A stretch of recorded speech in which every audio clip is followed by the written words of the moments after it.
Prince Harry அவர்களுடைய அந்த ஒரு பிரச்சனை நாளுக்கு நாள் வேறு வேறு லெவலில் போயிட்டே இருக்குது அப்படின்னு சொல்லலாம். அவர் பாட்டுக்கு ஒரு புத்தகம் எழுதுகிறாரு, டாக்குமெண்ட்ரி நடிக்கிறாரு. அப்படி நடிக்கும்போது பல விதமான சர்ச்சைகள் வந்துச்சு. இப்போ அந்த புத்தகத்தில் சில சர்ச்சைகள் அப்படிங்கிறது வந்திருக்கு. முதல் சர்ச்சை என்ன அப்படின்னு கேட்டிங்கன்னா, நான் இராணுவ வீரராக இருந்தபோது ஒரு 25 தாலிபன்களை கொன்று இருக்கேன் அப்படின்னு சொன்னது தான். இதேபடி அதை நிப்பாட்டியிருந்தால் பரவாயில்லை. அவர் அடுத்ததாக என்ன சொல்லியிருக்காரு அப்படின்னா, என் கூட சேர்ந்த இராணுவ வீரர்களும் இருந்தாங்க அப்படின்னு சொல்லி சில பல இராணுவ வீரர்கள் இன்னால் அது ஓய்வு பெற்ற நபர்களாகலாம் இருக்காங்க, அவங்களுக்கும் இதனால் பிரச்சனை வந்திருக்கலாம், வரும். ஏன்னா தாலிபன்கள் இதற்கு எதிராக என்ன சொல்கிறாங்கன்னா, நீங்கள் இப்படிலாம் செஞ்சீங்கிறத நாங்கள் நம்பலை, பட் இப்படி செஞ்சுருந்தால் கண்டிப்பாக அதற்கான தண்டனையை நீங்கள் அனுபவிப்பீங்க அப்படின்னு சொல்லியிருக்காங்க. ஒரு பெரும் பிரச்சனையாக பார்க்கப்படுது. இப்படி இராணுவ ரகசியங்களானாலும் சரி, இல்லாட்டி ஒரு ஃபேமிலிக்குள்ளே நடக்கக்கூடிய சில விஷயங்களாக இருந்தாலும் சரி, அண்ணன் தம்பிக்குள்ளே நடக்கக்கூடிய சண்டைகளானாலும் சரி, அதை எல்லாத்தையுமே இப்போ என்ன சொல்லிட்டு இருக்கார், வெளியில் சொல்ல ஆரம்பிச்சிருக்கார் ஹாரி அவர்கள். இது அங்கே பல சலசலப்பை ஏற்படுத்தியிருக்கு அப்படின்னு சொல்லலாம். இதே மாதிரி இன்னும் பல செய்திகள். நான் உங்கள் விக்கி, இது உங்கள் தமிழ் விதை. ஷார்ட்டாக கொஞ்சம் செய்திகள். ரஷ்யா உக்ரைன் இந்த மாதிரியான பிரச்சனைகள்லாம் பேசும்போது ரெட் கிராஸ் சொசைட்டியை பற்றி நம்ம அதிகமாக பேசியிருப்போம். நிறைய நேரத்தில் இந்த ரெட் கிராஸ் சொசைட்டி என்னெல்லாம் செஞ்சாங்க அப்படிங்கிறது நம்ம பார்த்துருப்போம்.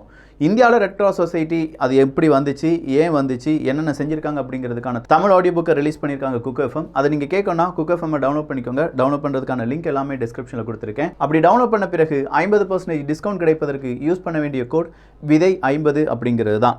தமிழ் ஆடியோ புக் சம்மரி, இன்னும் பல லாங்குவேஜில் ஆடியோ புக் சம்மரி எல்லாமே நீங்கள் கேட்கலாம். குக் எஃப்எம்மை காண்டாக்ட் பண்ணுறதுக்கான லிங்கும் டெஸ்கிரிப்ஷனில் இருக்குது. கேளுங்க, மனதுக்கு பிடித்ததை. நேற்று ஒரு செய்தியை பார்த்தோம். பிரான்ஸ் அவங்க உக்ரைனுக்கு தேவையான பீரங்கிகளை கொடுக்க போகிறாங்க அப்படிங்கிறதும், அதனால் ஜெர்மனிக்கு அது ஒரு ப்ரெஷரை ஏற்படுத்தும் அப்படின்னு சொல்லி பார்த்தோம். இன்றைக்கி ஜெர்மனி என்ன சொல்லியிருக்காங்கன்னா, 40 ஆர்மேடு வெஹிக்கிள் அப்படிங்கிறத நாங்கள் என்ன செய்கிறோம், உக்ரைனுக்கு கொடுக்குறோம்ப்பா அப்படிங்கிற முடிவுக்கு வந்திருக்காங்க. ஸோ ஃப்ரான்ஸ் என்ன செஞ்சாலும் அதை ஜெர்மனி செய்ய வேண்டும் அப்படிங்கிறது ஒரு கட்டாயம் கிடையாது. ஆனால் இங்கே கவனிக்கப்பட வேண்டியது என்னென்னா, ஃப்ரான்ஸுக்கு முன்னாடியே ஜெர்மனி சில பல வாக்குறுதிகளை யாருக்கு கொடுத்துட்டாங்க, உக்ரைனுக்கு கொடுத்துட்டாங்க. அந்த வாக்குறுதிகளை ஜெர்மனி இதுவரையிலும் நிறைவேற்றவில்லை அப்படிங்கிறது ஜெலன்ஸ்கி அவர்களுடைய நீண்ட நாள் குற்றச்சாட்டாக இருந்தது. நீங்கள் சொல்கிறீங்க நான் எதுவுமே செய்ய மாட்டேங்கிங்க, நீங்கள் இப்படி இருந்தால் நான் எப்படி உங்களை நம்பி இந்த போரில் ஈடுபடுவது அப்படிங்கிற நேரடி கேள்வியை கூட ஜெர்மனியை பார்த்து கேட்டார் ஜெலன்ஸ்கி அவர்கள். ஸோ இதற்கு பிறகு தான் ஜெர்மனி என்ன உதவிகள் செய்கிறாங்க அப்படின்னு சொல்லியிருந்தாங்களோ அதில் ஒரு 25% ஜெர்மனி இதுவரையிலும் செஞ்சுருக்காங்க. மீதம் இருக்கும் 75% இப்போதும் ஹோல்டில் தான் இருக்குது. ஸோ இதில் தான் இந்த பீரங்கிகளும் வருது. இப்போ இந்த பீரங்கிகள் உக்ரைனுக்கு கிடைக்குமா கிடைக்காதா அப்படின்னு சொல்லிட்டு இருக்கும்போது தான் ஃப்ரான்ஸ் டெலிவரி பண்ணுறாங்க. அதனால் ஜெர்மனி கொஞ்சம் ப்ரெஷர் கொடுத்து இப்போ இந்த ஆர்மேடு வெஹிக்கிள் மட்டும் தாரோம்ப்பா, அதுவும் 40 ஆர்மேடு வெஹிக்கிள் மட்டும் தாரோம் அப்படின்னு சொல்லியிருக்காங்க. அடுத்ததாக ஈரானில் நடக்கக்கூடிய அந்த போராட்டம் தான். ஜேர்னலிஸ்ட்டை கைது பண்ணுறாங்க. அவங்களுக்கு உறுதுணையாக இருக்கக்கூடிய நபர்கள் எல்லாருமே கைது செய்யப்படுகிறார்கள். ஸோ இந்த ஜேர்னலிஸ்ட்டை ஈரான் அரசாங்கம் ஏன் கைது பண்ணுறாங்க அப்படின்னு கேட்டால், போராட்டத்தில் ஈடுபட்டு இல்லாட்டி அதனால் கைது செய்யப்பட்ட நபர்கள் இருப்பாங்கல்ல, அவங்களுடைய ஃபேமிலி மெம்பர்ஸ் இருப்பாங்கல்ல, அவங்கக்கிட்ட போய் கேள்விகள் எல்லாமே கேட்டுட்டு இருந்தாங்க. அதனால தான் நாங்கள் இந்த ஜேர்னலிஸ்ட்டை கைது பண்ணுறோம் அப்படின்னு சொல்கிறாங்க. ஐயா அப்படியே இங்கே வாங்கய்யா, இங்கே விஜய் அவர்கள் எந்த மீட்டிங் வச்சாலும் சரி, இல்லை யாராவது குக்கிங் சேனல் ஸ்டார்ட் பண்ணாலும் சரி, சில பல சேனல்கள், அதுவும் குறிப்பாக இந்த யூடியூப் சேனல்கள், அவங்களுடைய சமையல்காரர்கள், அவங்களுடைய வீட்டு வேலை செய்கிறவங்க, அங்கே நின்று வேடிக்கை பார்க்கக்கூடிய நபர்கள் எல்லாரையும் கூப்பிட்டு வச்சு ஸ்டூடியோக்குள்ளே வச்சு என்ன பார்த்தீங்க சொல்லுங்கள், நாங்களும் தெரிஞ்சுக்கிறோம் அப்படிங்கிற பேட்டியெல்லாம் எடுக்க ஆரம்பிச்சிடுறாங்க. இவங்களெல்லாம் கொஞ்சம் கைது பண்ணிட்டு போனீங்கன்னா நாங்களும் நல்ல நல்ல கண்டென்ட் பார்த்த மாதிரி இருக்கும், இல்லாட்டி இந்த நாசமாக போன கண்டென்ட்லாம் பார்க்க வேண்டியதாக இருக்குது. நார்மலாக ஒரு பர்சனை கூப்பிட்டு இன்டர்வியூ பண்ணுறது பிரச்சனையே கிடையாது. ஒரு ஈவெண்ட் நடத்தியிருக்காங்க. அந்த ஈவெண்ட்டில் ஒரு நபர் செல்ஃபி எடுக்க முயன்றிருக்கிறார். திடீர்னு பார்த்தா அவருடைய ஃபோனை கீழே தட்டி போட்டாங்க. கீழே விழுந்த ஃபோனினுடைய முதலாளியை கூப்பிட்டு இருந்தால் கூட பரவாயில்லைங்க. அந்த ஃபோன் கீழே விழுந்ததை எட்டி பார்த்துருப்பார் பார்த்தீங்களா, அவரை கூப்பிட்டு இன்டர்வியூ எடுப்பாங்க. அவரை தட்டி விட்டார், அவருடைய ஃபோன் கீழே விழுந்துச்சு, நீங்கள் பார்த்துட்டு இருந்தீங்களா, என்ன பார்த்துட்டு இருந்தீங்க அப்படின்னு சொல்லி கேட்பாங்க. செமையான சில பல இன்டர்வியூஸ் எல்லாமே இருக்குது. நல்லா நேரம் இருந்தது அப்படின்னா, வெட்டியாக நிறைய நேரம் இருந்துச்சு அப்படின்னா நீங்கள் அந்த மாதிரியான இன்டர்வியூலாம் பார்க்கலாம். அடுத்ததாக ட்ரேட் யூனியன் கூட ரிஷி சுனாக் அவர்கள் செய்யக்கூடிய அந்த பேச்சுவார்த்தை தான். நேற்று தான் நம்ம பார்த்தோம். ட்ரேட் யூனியனுடைய தலைவர்கள் எல்லாருமே சொல்லிட்டாங்க, இந்த ஆன்டி ஸ்ட்ரைக் லா வந்துச்சுன்னா இன்னும் கடுமையான பிரச்சனைகளை யூகே சந்திக்க வேண்டியதாக இருக்கும் அப்படின்னு சொல்லி. அப்போ தான் ரிஷி சுனாக் அவர்கள் சொன்னாங்க, இல்லை நாங்கள் இப்போதைக்கு கொண்டு வர போகிறது கிடையாது, ட்ரேட் யூனியன் கூட பேச போகிறோம் அப்படின்னு சொல்லியிருந்தாங்க. ஸோ இந்த பேச்சுவார்த்தை சரியாக நடந்தது அப்படின்னா கண்டிப்பாக இந்த ஸ்ட்ரைக் அப்படிங்கிறது வாபஸ் வாங்கப்படும். அப்படி இல்லையா, வாய்ப்பே இல்லை. இதுதான் இப்போதைக்கு யூகேல பெரிய ஒரு டாக்காக நடந்துட்டு இருக்கு. ஏன்னா பிரெக்சிட்டால் ஏற்பட்ட பல பிரச்சனைகள், அந்த பிரச்சனையின் வடிவாக வந்த இன்ஃப்ளேஷனுக்கு பிறகு ரஷ்யா உக்ரைன் பிரச்சனை, அது கூடவே வந்த கொரோனா வைரஸ், இப்படின்னு சொல்லி யூகே டவுன் ரொம்ப பெரிய அளவில் டவுனுக்கு போயிட்டு இருக்கிறதுனால உலக அளவில் என்னுடைய ராணுவம் தலை நிமிர்ந்த ராணுவம் அப்படிங்கிறத நான் பறைசாற்றுவேன் அப்படின்னு சொல்லி தான் போரிஸ் ஜான்சன் அவர்கள் பிரெக்சிட்டுக்கு பிறகு உலக அரங்கில் மிகப்பெரிய அளவு அவருடைய சப்தத்தை உயர்த்தி இருந்தார். ஆனால் இப்போ யூகேனுடைய ராணுவம் அவங்களுடைய ஆம்புலன்ஸ் டிரைவராகவும் ஆனால் இப்போ ட்ரெயினை ஓட்டக்கூடிய நபர்களாகவும் மாறி நிற்கிறார்கள்.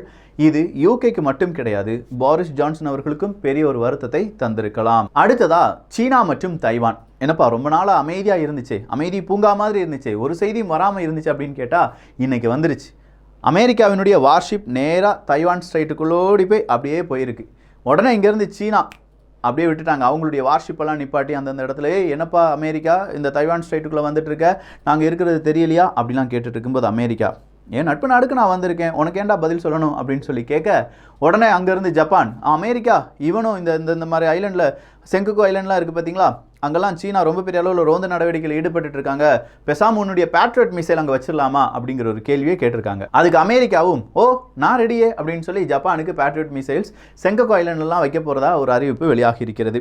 ஆனால் 2 தினங்களுக்கு முன்னாடி தான் நம்ம பார்த்தோம், தென்சீன கடலில் சீனா மறுபடியும் அவங்களுடைய ராணுவ ட்ரில்லில் ஈடுபட போகிறார்கள் அப்படின்னு சொல்லி.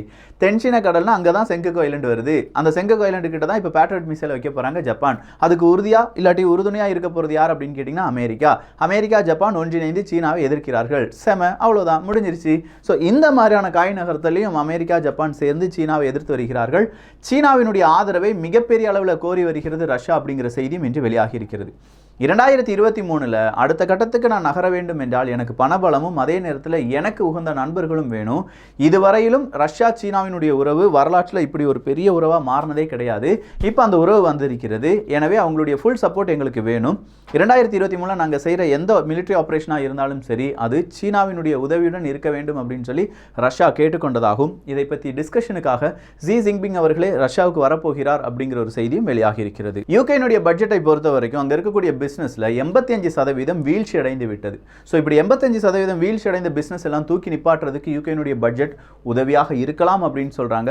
பார்க்கலாம் என்ன நடக்குது அப்படின்னு சொல்லி. அடுத்ததா பாலஸ்தீனத்தை சார்ந்த பல நபர்கள், அரசு அதிகாரிகள், அங்க இருக்கக்கூடிய அரசியல்வாதிகளுக்கு பொருளாதார தடையை போடலாம் அப்படின்னு சொல்லி இப்ப புதுசா வந்திருக்கு பாத்தீங்களா இஸ்ரேலினுடைய அரசாங்கம். நெத்தன்யாகு அவர்கள் தான் அரசாங்கமா இருந்தாலும் அது கீழே இருக்கக்கூடிய பல மனிதர்களும் ரொம்ப ஃபார் ரைட் அப்படின்னு சொல்லி பார்த்திருந்தோம். வலதுசாரிகளே பெரிய ரொம்ப ஆக்ரோஷமான வலதுசாரிகள் அப்படின்னு சொல்லலாம். அவங்க பாலஸ்தீன மக்களுக்கு, அரசியல்வாதிகளுக்கு எதிரான பொருளாதார தடையை உயர்த்தி இருக்கிறார்கள். சீனாவை தோற்கடித்து இல்லாட்டி சீனாவை ஒட்டுமொத்தமாக மூழ்கடித்த பிறகுதான் ஜனநாயகத்தை காப்பாற்ற முடியும் அப்படிங்கிற ஒரு ஆர்டிக்கலை இன்னைக்கு அமெரிக்க ஊடகங்கள் பெரிய அளவில் சொல்லியிருக்காங்க. ஆனால் ஜனநாயகத்தை பற்றி பேசக்கூடிய ஒரு நாடு அமெரிக்காவா அப்படின்னு பார்த்தா பல நாடுகளில் ஜனநாயகம் இருக்கிறதா இல்லையா அப்படிங்கிறதை உறுதி செய்வதே அமெரிக்காவினுடைய வேலை. ஆனால் அவங்க நாட்டுக்குள்ளேயே பல பிரச்சனைகள் இருந்தாலும் எல்லா நாடுகளுடைய பிரச்சனையை நான் தீர்த்து வைக்கிறேன் அப்படின்னு சொல்லி அந்த இருக்கக்கூடிய பல நாடுகளுடைய பிரச்சனையை தீர்க்க விடாமல் செய்த முக்கிய பங்கும் யாருக்கு தான் இருக்குது? அமெரிக்காவுக்கு தான் இருக்கு. சீனா ரொம்ப பெரிய அளவில் கோபத்தில் இருக்காங்களாங்க. ஏன்னா சீனாலேருந்து யாராவது வெளியில் போனாங்களோ, வெளிநாடுகளுக்கு போனாங்களோ அப்படின்னா அவங்கள வந்து கோவிட் டெஸ்ட்லாம் எடுக்கணும்ப்பா, நெகட்டிவ் கோவிட் சர்டிஃபிகேட் காண்பீர்கள் அப்படின்னு சொல்லியிருக்காங்களாம். என்னப்பா இப்படி ஏன் நாட்டு மக்களை மட்டும் நீங்கள் அவதிப்படுத்துறீங்களே அப்படின்னு சொல்லி சீனா கொஞ்சம் கோபமாக கேட்டாலும் மீதம் இருக்கும் நாடுகள் என்ன சொல்கிறாங்க, வேற எந்த நாட்டிலையும் இவ்வளோ தூரம் பரவலப்பா, ஓ நாட்டில் தான் டெய்லி 2 லட்சம் 3 லட்சம் வந்துட்டு இருக்கான். வேர்ல்டு ஹெல்த் ஆர்கனைசேஷனே நேற்று வான் பண்ணுறாங்க, சீனா பொய்யான தகவலை தந்துட்டு இருக்காங்க, இப்படியே போச்சுன்னா கண்டிப்பாக பல நாடுகளில் இது பரவும், இது வந்து நம்ம எப்படியாவது சீக்கிரமா தடுக்க வேண்டும் அப்படிலாம் சொன்னாங்க.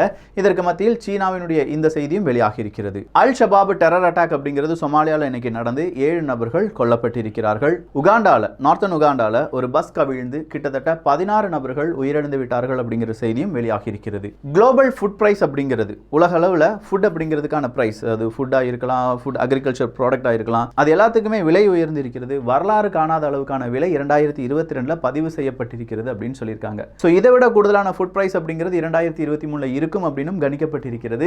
அப்படின்னா என்ன நடக்க போகுது அப்படிங்கிறது தெரியல.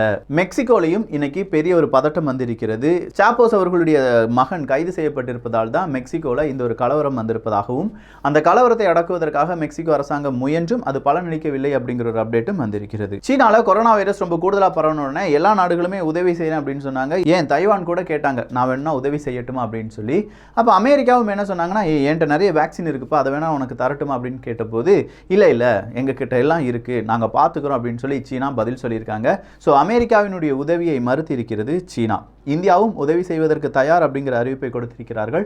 பட் சீனா என்ன சொல்லிட்டு இருக்காங்கன்னா, இல்லை எங்களுடைய லோக்கல் ப்ரொடக்ஷன் எங்களுக்கு இப்போதைக்கு போதுமா இருக்கு அப்படிங்கிற ஒரு அறிவிப்புடன் நிப்பாட்டி வைத்திருக்கிறார்கள். இஸ்ரேலுடைய நேஷனல் செக்யூரிட்டி மினிஸ்டர் அப்படிங்கிறவர் ரொம்ப பெரிய அளவில் வந்ததுலேருந்தே ரொம்ப பெரிய பிரச்சனையெல்லாம் செஞ்சுட்டு இருக்கார். அலெக்சா அந்த புனித தளத்துக்கு போனார். இப்போ என்ன செய்ய ஆரம்பிச்சிருக்கார் அப்படின்னு பார்த்தீங்கன்னா, பாலஸ்தீனத்தினுடைய சிறை கைதிகள் இருப்பாங்கல்ல, பாலஸ்தீனத்தை நாட்டை சார்ந்தவர்கள் இங்கே சிறை கைதிகளாக இருப்பாங்க, அவங்களுக்கு எதிரான சட்ட திட்டங்களை ரொம்ப கடுமையாக்குறாரு. அவங்களுடைய தண்டனையை உயர்த்துவது, தண்டனையை ரொம்ப கடுமையாக மாற்றுவது, இப்படின்னு சொல்லி இந்த நேஷனல் செக்யூரிட்டி மினிஸ்டர் செய்திருப்பது உலக நாடுகளிடையே ஒரு பேசு பொருளாக மாறி இருக்கிறது. செங்கக் ஐலாண்டில் பேட்ரியட் மிசைல்ஸ் மட்டும் கிடையாதுப்பா, அங்கே வந்து ரோந்து நடவடிக்கையிலும் ஈடுபடலாம், பேட்ரோலிங் அப்படிங்கிறது நம்ம செஞ்சலாம் அப்படிங்கிற முடிவுக்கு ஜப்பான் அரசாங்கம் வந்திருக்கு.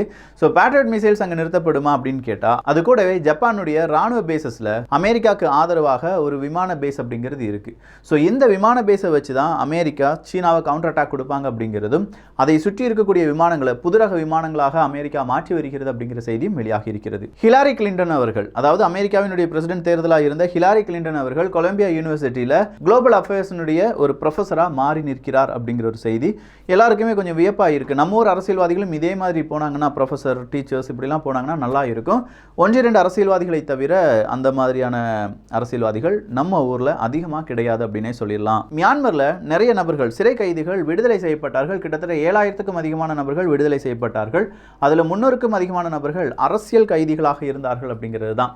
ஸோ அங்க இருக்கக்கூடிய ராணுவத்துக்கு எதிராக அரசியல் பேசினாங்க, மக்களை அரசியல் வழிபடுத்தினார்கள் அப்படிங்கிறதுக்காக கைது செய்யப்பட்ட நபர்கள் 300க்கும் அதிகமான நபர்கள் விடுதலை செய்யப்பட்டிருக்கிறார்கள். சீனாவுக்கும் தாலிபான்களுக்கும் இடையே ஒரு கையெழுத்து ஏற்பட்டிருக்கிறது. அது ஆயில் எக்ஸ்ட்ராக்ஷன் அப்படிங்கிறது தான். ஸோ ஆயில் எக்ஸ்ட்ராக்ஷன் அப்படிங்கிறது ஆப்கானிஸ்தானில் நடக்க போகுது. அது சீனாவில் இருக்கும் ஒரு நிறுவனம் தான் என்ன செஞ்சிருக்காங்க, அந்த டெண்டரை எடுத்திருக்காங்க.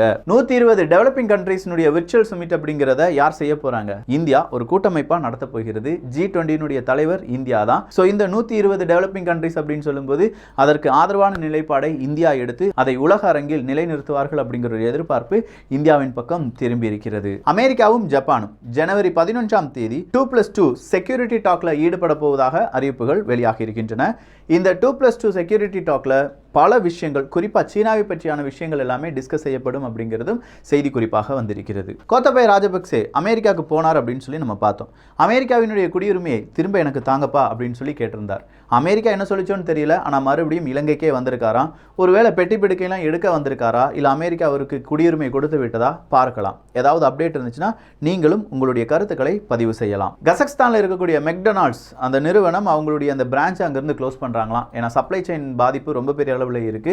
ரஷ்யா உக்ரைன் பிரச்சனை காரணமாக நாங்கள் இந்த முடிவை எடுத்திருக்கோம் அப்படின்னு சொல்றாங்க. இந்த ரஷ்யா உக்ரைன் பிரச்சனையினால எப்படி ரிசர்ஷன் வந்திருக்கு அப்படிங்கிறத தமிழ் பட்சத்தில் ஒரு காணொலியாக பதிவு பண்ணியிருக்கோம். பார்க்காத நபர்கள், நண்பர்கள், உறவுகள் இருந்தீர்கள் என்றால் அதை பார்த்து விடுங்கள்.